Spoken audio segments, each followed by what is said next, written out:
ভালো শিক্ষক মানে শুধু যে পড়িয়ে যাবেন তা না, বা ক্লাসের মধ্যে ভালো নোটস দেবেন তাকে যে আমরা ভালো শিক্ষক বলবো তা কিন্তু না।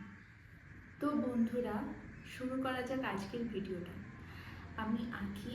আজকের এই ভিডিওতে আমি আলোচনা করব ভালো শিক্ষক কাকে বলবো, ভালো শিক্ষক বলতে আমরা কাদের বুঝবো, কি কি গুণ থাকলে একজন ভালো শিক্ষক হয়ে উঠবেন।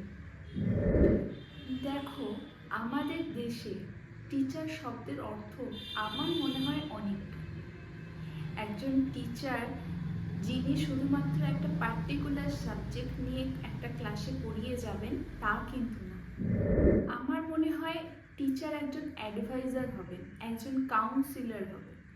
একজন ভালো টিচারের কথা আমাদের মনে দাগ কাটবে, যে কথাটা আমাদের সারা জীবন মনে থাকবে। তো কিছু বিশেষ গুণ থাকতে হবে একজন ভালো টিচারের। যেমন ধরো, ছাত্রদের বুঝতে হবে।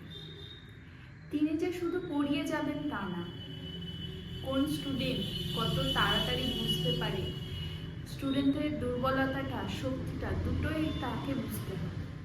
কাকে কিভাবে শেখালে সে তাড়াতাড়ি শিখবে সেটাও জানবেন একজন ভালো শিক্ষক। প্রতিটি স্টুডেন্টই আলাদা হয়, কেউ তাড়াতাড়ি শেখে, কেউ সময় নিয়ে শেখে। তাই টিচারকে একটু ধৈর্য ধরতে হবে।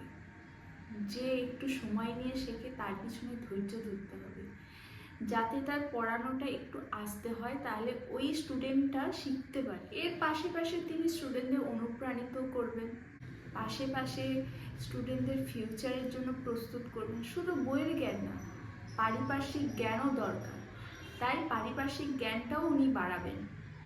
একজন ভালো শিক্ষক স্টুডেন্টদের ভুলগুলোকে ক্ষমা করবেন, কারণ তিনি সেই ভুলগুলোকে কারেকশন করে দেবেন ভবিষ্যতে, যাতে ওই ভুল না হয়।